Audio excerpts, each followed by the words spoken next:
You ever feel like the stock research platforms you rely on are showing you just enough to keep you clicking, but not enough to actually help you make confident decisions?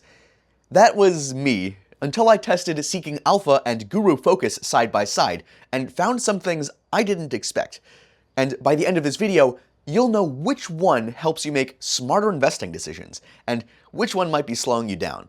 That was the turning point for me. After feeling like I was just circling the same opinions and buzzwords without getting any real answers, I decided to stop trusting marketing pages and dig into what actual investors were saying. And I don't just mean the happy 5-star reviews, but the stuff that stings a little, the negative reviews, because that's where the red flags usually lie. With Seeking Alpha, the first thing that jumped out at me was a 1-star review that honestly made me raise an eyebrow. This guy said that many of the analyst reviews felt biased against the current administration, and even went as far as accusing the platform of being a place to spew hatred against the president and Elon. Now, I don't know what article he read or what comment thread pushed him to write that, but still, political bias in stock analysis? That's the kind of thing that can quietly steer your judgment if you're not careful. Personally, I haven't seen anything that felt overtly political during my time using the platform, and based on the thousands of reviews I combed through, it seems like most people haven't either. I think this was more of a rare perception issue than a widespread problem. But once you zoom out, the bigger picture tells a different story, one that's hard to ignore. Seeking Alpha holds a strong 4.3 out of 5 stars overall rating, and I think that tells you something. One user said he'd been using their Alpha Picks service for over a year and saw a return of 56%. He called it phenomenal and a bargain. I mean, 56% is nothing to shrug at, and if you're getting that kind of value at a low cost, it's hard to complain about that. Another user mentioned being with them for 2 years and just re-upped for 2 more because of having a great deal with them. He couldn't even imagine running his dividend investment business without it. And I get it. When a tool becomes part of your day-to-day process, it's not just about features anymore, it's about the trust of the platform. But, since I promised to look at both platforms fairly, I spent just as much time reading through GuruFocus reviews. One review that caught my attention came from a frustrated user dealing with app problems. He said he'd reinstalled the app, updated his phone, and still couldn't get it to work. I've been there. Tech bugs can seriously mess with your flow.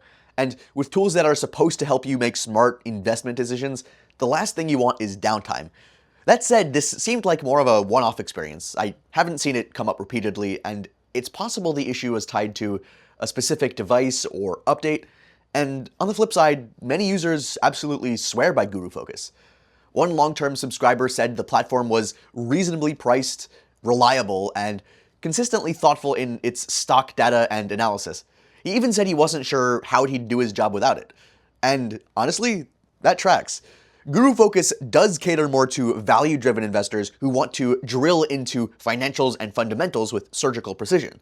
After digging through all of the reviews and doing my own testing, it became obvious that the real difference wasn't just in opinions, it was in the tools.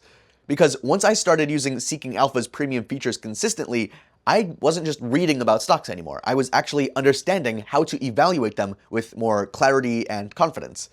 Let's start with the symbol summary pages. I can't overstate how valuable these became once I stopped trying to gather bits and pieces from 10 different sources. The summary pages pull everything into one clean interface. For me, that meant I could scan a stock and know almost immediately whether it was worth a deeper look at or not. I wasn't just saving time, I was making decisions faster and with fewer regrets. And in the market, that kind of speed with confidence is priceless. Another feature that really surprised me in a good way is the virtual analyst reports.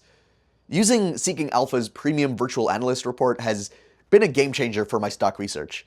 The feature essentially distills complex financial data into clear, actionable insights, saving me hours of analysis. I appreciate how it combines quantitative models with qualitative factors to provide a balanced perspective on a company's potential. And speaking of optimizing performance, the portfolio tracking tools inside Seeking Alpha have been a game changer for me. I used to check my positions in random apps and then try to match them up with market sentiment manually.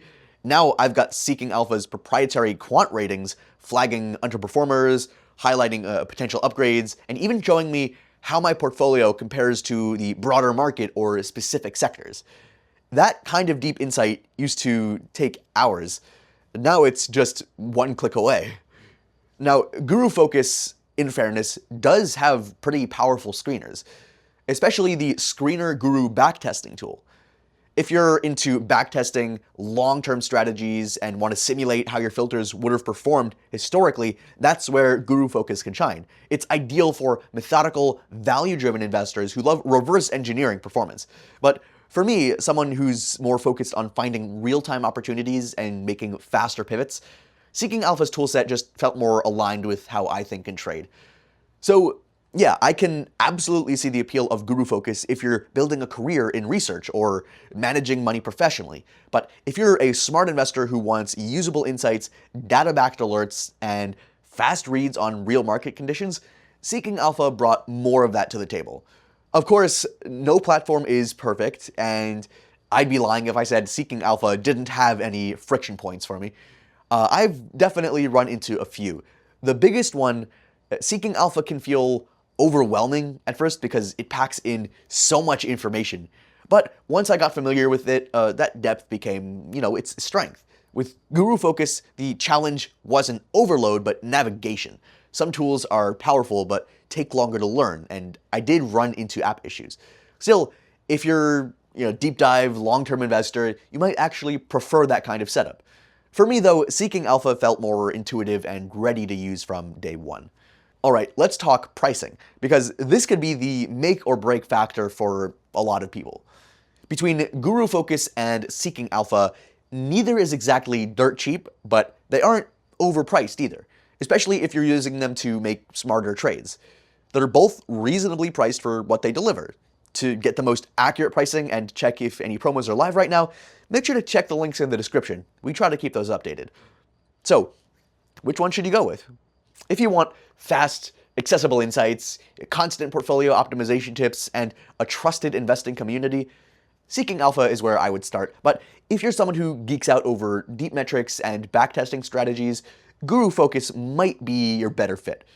Check the link in the description of this video to get started with our special discount and coupon.